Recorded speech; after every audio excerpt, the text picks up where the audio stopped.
조갑제닷컴 애독자 여러분, 그리고 조갑제TV 시청자 여러분, 안녕하십니까. 오늘은 5월 4일 오후 4시입니다. 지난 2일 교육부와 한국교육과정평가원이 새 중고교 역사교과서 집필 기준을 발표를 했는데, 여기에서 많은 문제가 있는데 특히 두 개가 큰 문제입니다. 자유민주주의, 한국의 정체성이 자유민주주의라는 것이 헌법에 적혀 있는데도 불구하고 자유를 빼고 민주주의라고 함으로써 북한의 인민민주주의도 포용할 수 있는 것처럼 쓰도록 한 것입니다. 두 번째는 대한민국이 한반도의 유일한 합법정부라고 하는 헌법상의 위치, 그리고 1948년 12월 UN 총회의 결의를 무시해버리고 한국이 마치 휴전선 이남에서만 유일한 합법정부인 것처럼 가르치는 내용이 들어가 있습니다. 여기에 대해서 여러 전문가들이 그 부당함을 이야기를 했는데, 오늘 조선일보를 보니까 장영수 고려대 헌법학자입니다. 법학전문대학원 교수가 이것은 명백하고 중대한 헌법 위반이라고 지적을 하고 있습니다. 인터뷰 내용에 이렇게 적혀 있습니다. 왜 자유민주주의가 반드시 교과서에 들어가야 하느냐 하는 데 대해서,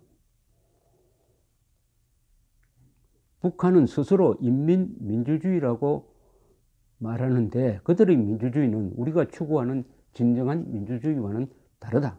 북한의 인민민주주의와 구별하기 위해 우리는 헌법에 자유민주적 기본질서 등등 자유민주주의라는 말을 쓰게 되었다.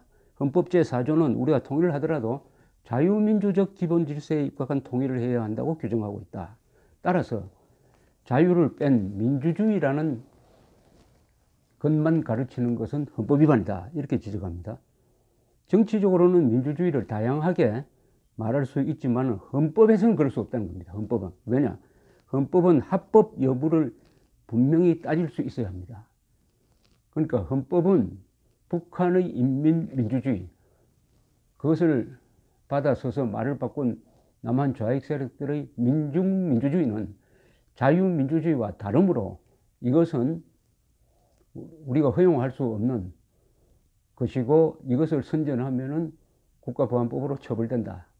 그 기준이 바로 자유민주주의고 헌법에 명시되어 있으므로 교과서에서도 반드시 자유민주주의라고 써야 학생들이 무엇이 헌법에 합치되고 무엇이 위반된다는, 말하자면 피야 구분을 할 수 있겠다, 이런 취지의 이야기를 했습니다. 그리고 대한민국은 한반도 유일한 합법정부라는 표현을 뺀 데 대해서는 이것도 헌법 위반이라고 합니다. 제헌헌법부터 이어오는 헌법 제3조 영토조항이 있습니다.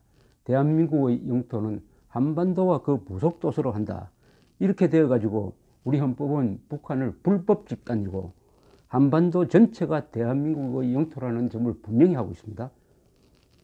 그런데 교과서가 대한민국은 휴전선 남쪽에서만 합법정부라고 한다든지, 아니면은 한반도 전체의 유일한 합법정부라는 표현을 뺨으로써 이런 헌법 정신을 흐리멍덩하게 만들어 버리고 마치 북한도 하나의 국가인 것처럼 이렇게 가르치는 것은 헌법 제3조 위반이다. 3조 위반이다. 장영수 교수는 헌법 제3조에 대해서는 우리나라 최고 유권 해석기관인 대법원과 헌법재판소에서 여전히 유효하다고 판단하였다. 헌법재판소는 남북관계는 과거 동독과 서독처럼 이중적 관계다. 한편으로는 통일을 지향하지만 또 한편으로는 적대적 대립이 여전히 존재하는 특수관계라고 본 것입니다. 그래서 북한 정권을 불법단체로 규정한 헌법 제3조는 반드시 유지해야 한다. 만약 대한민국이 휴전선 남쪽에서만 유일한 합법정부라면은 우리는 북한을 국가로 인정해야 됩니다. 동시에 통일을 포기해야 됩니다. 동시에 탈북민을 받으면 안 됩니다.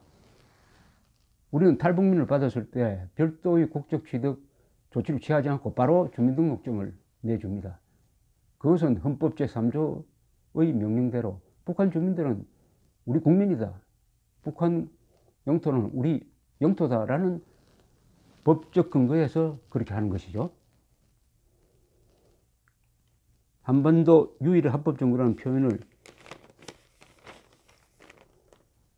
빼는 사람들이 그 뺀 이후에 무슨 사태가 일어날지를 과연 아느냐. 문제는 여기가 있습니다.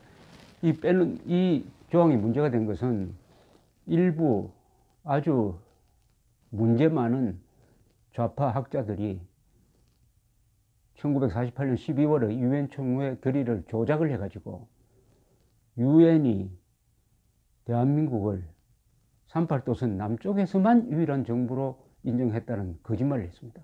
완전히 그건 문장이 살아있는데도 그런 식으로 명백한 거짓말을 했습니다.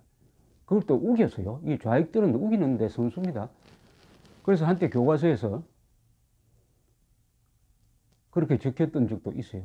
그런데 이명박 정부 때 그것을 지적하는 사람들이 많으니까 다시 원한대로, 즉 유엔 결의안을 정확하게 해석해 가지고 유엔이 대한민국을 한반도 전체의 유일한 합법정부로 인정했다. 왜냐?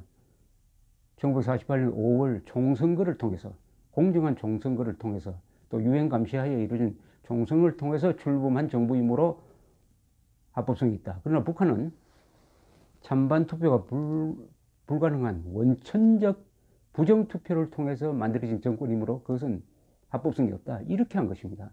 그것이 대한민국이 북한과 대결할 때 우리를 법적으로, 국제법적으로 가장 강하게 뒷받침하는 것입니다.